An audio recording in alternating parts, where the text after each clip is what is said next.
Hello, my name is Patrick Maniak and I am a professor of literacy education at the University of Wyoming. I'm going to demonstrate the activity Say It and Move It. It's a phonemic awareness or phoneme segmenting and blending activity. It has a very strong research background. It was used as a central activity in a study with kindergartners back in the 90s. 44 lessons, including Say It and Move It, over 11 weeks, proved to be highly beneficial to children's word reading and spelling. The treatment students were still showing positive benefits in second grade.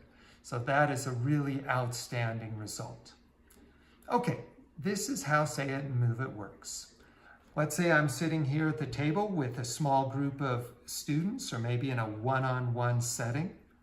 I would say, okay, we're going to say it and move it today. What that means is I'm going to give you a word. You're going to break that word apart into its individual sounds. You're going to make each sound, and as you make that sound, you're going to move the penny up into one of the boxes. You notice that we have 3 pennies, so we're going to be working with words with 3 sounds. This is what it looks like. Take the word top. Top. I'm going to say it and move it. T, p. Then I put my finger at the beginning of the word, which is the star here, and I blend those sounds back together to make the word top. Okay, let me show you another one. I'm going to say it and move it for the word sat. Okay, so I need to think about the sounds in sat. I'm going to say it and move it for each sound. S, t, sat.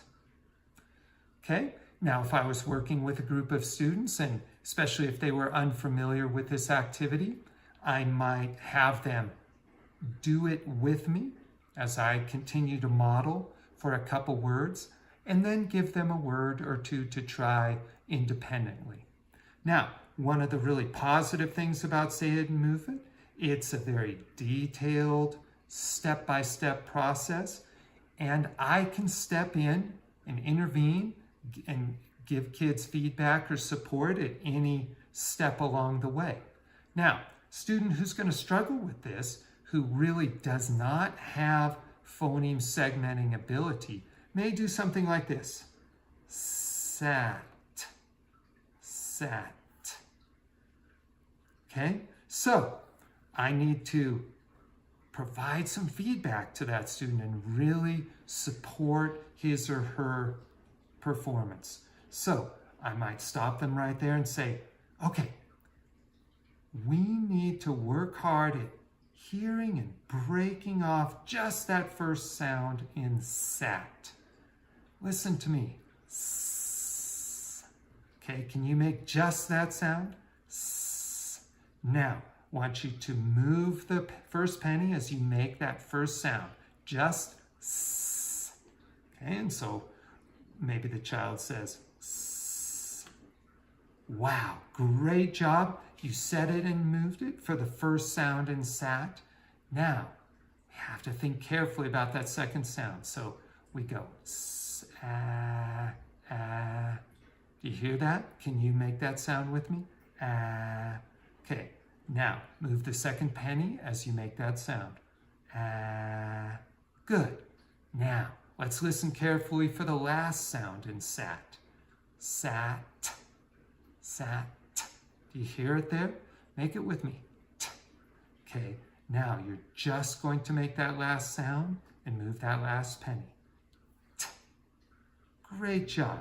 Now, what's our word? Go back to the beginning. Sat. So that is how this might play out with a student who really needs this activity and struggles independently in the beginning. All right, so we've got a couple more steps here for a student who is showing proficiency in saying it and moving it with these 3 sound words.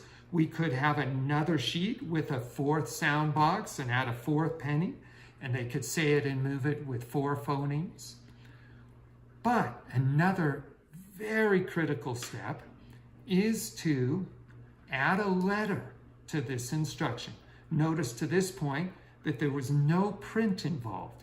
Now we're going to add a letter. I've added the letter M.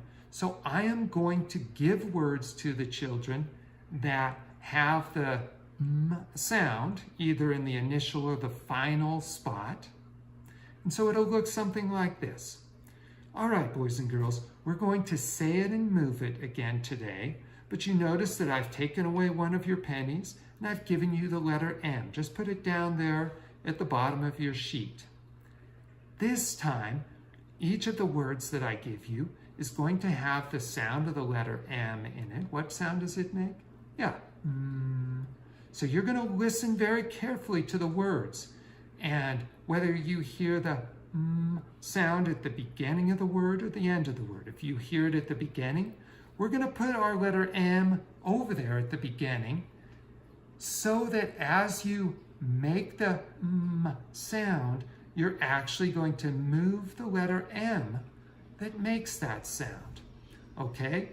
If you hear the M at the end of the word, we're going to put it there in the last place opposite the star. Put our coins over the first 2 sounds, and then we would move the letter M as we make the sound at the end of the word. So it's going to look like this. Let's say we say it and move it for the word mat. Mat. Where do you hear the sound in mat? Yes, at the beginning of the word. So we want to get ready like that with our M at the beginning of the word where we see the star. Now, let's say it and move it for mat. At. Mat. Great. And that time, instead of just a coin, we actually move the letter M that makes that sound. All right. How about the word ham? Like a ham sandwich. Where do you hear the sound? Ham. Right, at the end of the word. So let's get ready. We need our M at the end in our final box. Now let's say it and move it for ham. Ham. Great job.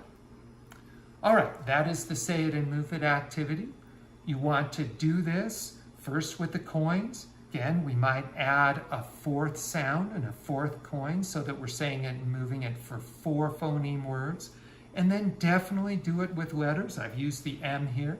You could do this with the letter T, right? Saying it and moving it for top or cat and several other words until the students can do it quite automatically. That'll be very important as they then use this skill to decode and to spell words.